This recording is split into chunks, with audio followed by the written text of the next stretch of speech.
At exactly 3 in the morning, a sheet of paper glides beneath a steel cell door. Chris Watts notices it from his bunk and freezes. He doesn't rush to grab it. He doesn't need to. For 7 years, the man responsible for erasing his own family from existence has survived behind concrete walls, locked away nearly every hour of every day. Isolation. Guards. Steel doors. Silence.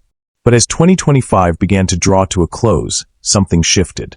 The walls that once protected him no longer felt secure. The system he relied on was starting to crack. And somewhere inside the prison, people were watching. Chris believed he could outthink everyone. Even forces far more organized, far more ruthless than he ever imagined. That belief may now be costing him his life. What you're about to hear is a leaked look into what's truly unfolding inside Chris Watts' prison world. The groups that want him silenced, the warnings he receives in the dead of night, and the impossible choices he's being forced to make just to survive another day. Before we continue, let us pause. We pray for Shannon, Bella, Celeste, and baby Nico. May their souls rest in peace. May comfort and strength surround those who loved them. Amen. Type amen in the comments, and let me know where you're watching from. I'm an investigative journalist committed to uncovering the truth behind real crime stories. I verify details, track patterns, and follow evidence wherever it leads, because the truth deserves to be told. If you value deep investigations and stories that don't always reach the headlines, please like, subscribe, and turn on notifications. Your support fuels this work. And if there's a case you want examined, leave it in the comments. Now, inside prison walls, there exists an unspoken law, older than any rulebook. You can steal. You can fight. You can run schemes. You can even take a life in a moment of rage. But there is one line you never cross. You never harm a child. It's not written anywhere. Yet every inmate knows at the moment they arrive. There is a hierarchy behind bars, and those who violate that rule sink straight to the bottom. Chris Watts didn't just cross that line, he obliterated it. History shows what happens next. Jeffrey Dahmer survived only 2 years in general population before another inmate decided his crimes warranted a final judgment. John Geoghegan, a former priest convicted of abusing children, lasted less than a year before he was strangled in his cell. The pattern is unmistakable. Courts may hand down sentences, but inmates enforce their own version of justice. When Watts was transferred to Dodge Correctional Institution, officials understood the risk immediately. Placing him in general population would have been a death sentence. So they made a choice. Protective custody, segregated housing, total isolation. On paper, it was meant to keep him alive. But prisons were never designed for permanent isolation, and they certainly weren't built to keep secrets forever.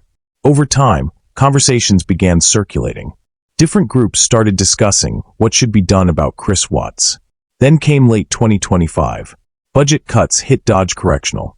Staff numbers dropped. Security procedures quietly shifted. To administrators, these were minor adjustments. Inside the prison, they were openings. One morning, Watts woke up and noticed something on the floor near his door. A folded piece of paper. It had been slipped under the narrow gap while he slept. The note was officially logged in his file. He unfolded it. 3 words, written lightly in pencil. We know where. No name. No explanation. Watts immediately reported it. Guards confiscated the note. Footage was reviewed. Guard schedules were checked. Nothing. Whoever left that message understood the camera angles, the patrol routes, and the timing perfectly. A week later, it happened again. Same hour. Same method. This time the message was clearer. Protective custody won't save you. Once again, officials investigated. Once again, there were no answers. They moved him to a different cell. Adjusted guard rotations. Increased monitoring. But what disturbed officials the most wasn't just the threats. It was what they implied. These messages weren't random intimidation. They were deliberate, calculated, and sent by someone or some group, with reach far beyond a single cell block. These messages weren't random. They were coordinated. Each one contained details that only someone with privileged access could possibly know. One referenced a phone call he had placed just 3 days earlier. Another mentioned a specific book he had recently requested from the prison library. One even described what he had eaten that very morning. This wasn't guesswork. Someone was monitoring his routine closely, movements, requests, conversations. And whoever it was had access to information they were never supposed to have. Now let me ask you something. And I want you to really think about it. We all remember hearing about Chris Watts in 2018. The shock, the rage, the absolute horror of what he did. Those reactions are justified. What he did can never be excused. But here's the question. Does that mean he should be psychologically hunted inside prison? Does it mean staff should ignore credible threats to his life? I'm not asking you to sympathize with him. I'm asking you to consider what justice truly looks like. Leave your thoughts in the comments, because this question matters far more than most people realize. Now, let's talk about how prisons actually function. Yes, there are guards. Yes, there are wardens. Yes, there are written rules. But behind the walls, real authority belongs to something else entirely. Organizations. Prison gangs, often referred to officially as security threat groups. These groups are structured, disciplined, and deeply entrenched. They control far more than outsiders understand. One of the most infamous is the Arian Brotherhood. It began in 1967 inside California's San Quentin State Prison. Though they represent a tiny fraction of the total prison population nationwide, they are linked to a disproportionate amount of violence and control behind bars. Their influence stretches across federal and state facilities throughout the country. They operate with hierarchy, strict rules, and a code that has been passed down for generations. And they are not alone. Dozens of organized groups operate across U.S. prisons.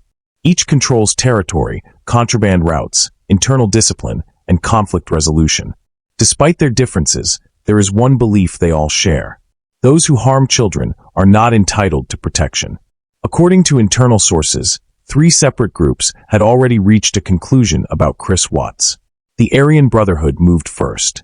In February 2025, something unusual occurred involving the prison library system. Inmates held in segregation have extremely limited privileges, but requesting books is one of the few exceptions. For many, it's the only connection to the outside world. What's made frequent requests? Mostly religious texts. Occasionally novels. Anything to break the monotony. On February 19th, he requested a Bible, specifically the King James Version. The request was approved. The book was inspected. It was delivered following standard protocol. Everything appeared routine. What officers didn't notice was what had been concealed between 2 pages, tucked precisely between psalm verses. That evening, as Watts flipped through the book, a folded document slipped out. This wasn't a short message. It was a letter. 3 full pages. Tightly written. Thoughtfully structured. It opened with a blunt statement. You will need protection, whether you accept it or not. The letter explained that isolation was only temporary. Staff shortages were increasing. Guard presence was thinning. And with fewer eyes watching, his vulnerability was growing. Time, it warned, was not on his side. Then came the offer. Certain organizations, the letter claimed, could ensure his safety, complete insulation from threats, intimidation, or physical harm. No more notes. No more warnings. No more fear during recreation or transport. But protection came at a cost. He would be expected to cooperate when requested, to follow directions without hesitation, to demonstrate loyalty when called upon. The specifics were intentionally vague, but the implication was unmistakable. The letter ended with instructions. If he was interested, he was to place a particular book on his shelf backward. Guards wouldn't notice, but others would. This was the Arian Brotherhood's proposition. Security in exchange for compliance. Chris Watts immediately turned the letter over to prison officials. It was seized. An inquiry was opened. But the damage was already done. The offer had been made. And everyone inside the facility knew it. And that's where things became even more dangerous. Because the Arian Brotherhood wasn't the only group paying attention. If you're still watching, thank you for staying with me through this investigation. I genuinely appreciate you taking the time to see this story through to the end. If you haven't already, please consider liking the video and subscribing to the channel. It directly supports this work and helps me continue bringing you real, in-depth investigations. And if there's a case or story you think deserves attention next, let me know in the comments. By March of 2025, Chris Watts had been approached by 3 separate groups. The first contact came from the Arian Brotherhood. Their proposal was straightforward: full protection in exchange for loyalty and cooperation. The second offer came from a smaller, less powerful faction. They couldn't guarantee the same level of security, but they also asked for far less in return. It was a reduced arrangement, fewer expectations, but also fewer safeguards. The third approach didn't come from a prison gang at all. It came from a prison ministry. This may surprise some people, but religious organizations operate in correctional facilities across the United States. They provide spiritual counseling, community, and support for inmates seeking purpose or change. This particular ministry reached Watts through a volunteer who visited the prison regularly. Their offer was different. No physical protection, no affiliation, no power structure, just faith, guidance, and a sense of belonging rooted in redemption rather than violence. The ministry couldn't promise safety from other inmates, but they could offer counseling, prayer correspondence, and a sense of meaning beyond simply surviving day to day. Watts was now facing an impossible choice. Accept the Arian Brotherhood's offer and receive maximum protection, but surrender control over parts of his life, follow orders, and carry the permanent mark of gang affiliation, making him a target for rival groups. Accept the smaller faction's proposal and gain limited protection with fewer obligations, knowing that limited protection still meant real danger. The threats wouldn't completely stop, or reject all gang involvement and place his trust in faith, isolation, and the prison system itself, with no real defense if someone decided to act. Every option carried consequences. Every decision created new risks. According to reports from prison officials, Watts wrestled with this decision for weeks. He met with a prison chaplain. He spent long hours alone in his cell. He weighed every outcome. Consider the weight of that moment. The man who made the most catastrophic decision of his life in August 2018 was once again standing at a crossroads, choosing between survival through violence or survival through faith and isolation. Let me ask you something, and I truly want your honest perspective. If you were incarcerated for a terrible crime, would you accept gang protection to stay alive? Would you compromise your values to survive? Or would you face the danger alone? It's easy to judge from the outside, but the instinct to survive is powerful, even for those who've done unforgivable things. Share your thoughts in the comments. No judgment. I genuinely want to understand how people think about this. On May 3rd, 2025, Chris Watts made his decision. He declined both gang offers. Instead, he aligned himself with the prison ministry. According to sources familiar with the situation, Watts told officials that he couldn't justify joining a criminal organization, that he had already ruined his life through horrific choices, and that he wouldn't deepen those mistakes by aligning with violence. Whether this choice reflected genuine spiritual change or calculated self-preservation remains unclear. Perhaps he truly found faith. Perhaps he chose the path that allowed him to live without owing favors to dangerous people. Either way, the decision was final. Word traveled quickly inside the facility. Watts had refused protection. He had chosen to stand alone. To some inmates, this was seen as admirable, a man facing consequences without hiding behind a gang. To others, it was viewed as arrogance. And to a very specific group, it was something else entirely. An opportunity. 3 days later, during his recreation period, something happened. May 6, 2025, 2:17 in the afternoon. Chris Watts was escorted by 2 correctional officers from his cell to the segregated recreation yard. Standard protocol. He was handcuffed during transport, then released once inside the yard. The door locked behind him. The yard measured roughly 30 feet by 30 feet. Bare concrete ground. Concrete walls rising nearly 20 feet high. No equipment. No cover. No shade. Just silence and time. The yard was just empty concrete. Normally, Watts spent his recreation time completely alone. That's the point of segregated housing. No contact with other inmates, no distractions, no risk. But that day was different. When he stepped inside, someone was already there. Another inmate, standing quietly in a far corner, arms crossed, waiting. Watts froze. His first instinct was to turn back toward the door and signal the guards. But before he could, the other inmate spoke. "Relax. I'm not here to hurt you." According to the official incident report, this inmate had been granted access to the yard due to what staff later described as an administrative mistake. His paperwork listed him as approved for that time slot, something that went unnoticed until after the incident. For confidentiality, the inmate's identity was protected, but sources describe him as a lifer, someone serving decades for organized crime and connected to multiple prison networks. He approached Watts slowly. No weapon. No sudden movements, just measured, calm steps. Watts froze again. He called out for the guards, but none were immediately nearby. The inmate stopped about 10 feet away and asked a single question. "Do you regret it?" Watts said nothing, keeping his eyes on the man, trying to gauge the threat. The inmate continued. "Everyone in here has crossed lines. We've all hurt people. But you're different. You didn't just cross a line. You erased it." At that moment, guards arrived. Cameras had alerted them that the yard contained 2 inmates instead of 1. 3 officers entered swiftly and separated the men. But before Watts was pulled away, the inmate leaned in and whispered something to him, something only Watts could hear. Officials later interviewed both men. The other inmate confirmed he had spoken, emphasizing it was not violent. Watts refused to disclose what was said, stating only that he needed to see a mental health counselor immediately. That very night, Watts requested an emergency psychiatric evaluation. He told the facility psychologist that he could no longer guarantee his own safety, not from other inmates, and not even from himself. The recreation yard incident raised serious questions about Dodge Correctional security. How did someone gain access to a segregated area? Was it truly an administrative oversight, or was it a deliberate act? An internal investigation was launched, though the results were never made public. One fact remained clear. Isolation was not absolute. Even in maximum security facilities, with guards, cameras, and protocols, someone found a way through.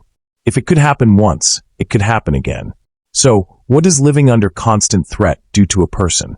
Dr. Sarah Livingston, a forensic psychologist specializing in incarcerated populations, studied the effects of prolonged isolation and chronic stress. She describes a condition called hypervigilance, a state where the nervous system never relaxes. Every sound is interpreted as danger. Every shadow could be an attacker. Sleep becomes nearly impossible. Stress hormones flood the body constantly. Over time, this chronic tension doesn't just impact the mind, it breaks the body. Weight loss, hair turning gray, digestive issues, chronic pain, total systemic breakdown under sustained stress.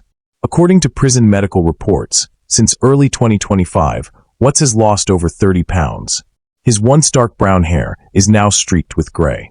He suffers from stomach issues that require medication. Sleep is nearly impossible, 2 or 3 hours at most, and he wakes at every sound, watching the gap under his door for the next note. He experiences panic attacks, racing heartbeat, shortness of breath, and waves of intense fear without warning. He has requested mental health counseling multiple times and meets with a prison psychologist every 2 weeks. Medication helps, but it can only do so much when the threat is constant and real. This is severe psychological trauma, the kind that breaks people permanently. And yes, some would argue he brought this on himself, considering the unspeakable choices he made in his past. Some would say he deserves a life filled with fear and suffering. Others would argue that a civilized society doesn't inflict terror on prisoners, no matter how heinous their crimes. Life in prison is one thing. Life in constant dread is something else entirely. Both arguments carry weight, which is part of why this situation is so hard to comprehend. But the psychological torment Watts endured went far beyond letters and direct confrontations. There was something else at play, something that made his circumstances even more unnerving. Chris Watts received mail regularly. Not from family, not from friends. Most of it came from strangers. Some letters conveyed anger. Others contained biblical verses about judgment and punishment. A few even included drawings or poems referencing his daughters. Prison staff carefully screen all incoming mail. Anything overtly threatening or violating prison policy is removed before it reaches inmates. But toward the end of 2024, a new and unsettling pattern emerged. Watts began receiving letters signed only as watchful. These letters weren't openly threatening. They contained no violent language, no explicit warnings, and they passed through mail screening unnoticed. Yet their content was deeply disturbing. They described his daily routine in painstaking detail. The time he woke, what he ate for breakfast, which guard oversaw his cell block that day, what book he was reading. One letter noted the exact placement of his bunk. Another referenced a conversation he had with a guard about requesting a new toothbrush. Whoever was sending these letters had access to inside information. Someone monitoring his activities closely and relaying them to an outside contact. Prison officials launched an investigation. They traced the letters to multiple post offices across Wisconsin, never the same location twice. They interviewed staff, examined security protocols, and checked for any breach of confidentiality. but no source was ever identified. The letters kept coming, one a week, sometimes two, each revealing new evidence of how closely Watts was being observed. Then, in June 2025, the threats escalated. One letter arrived with a photograph. The image showed the interior of Watts' cell from a perspective that should have been impossible. Taken from the doorway, aimed directly at his bunk. The message was unmistakable. Someone had been inside his cell. Someone had taken a photo. And someone could reach him whenever they wanted.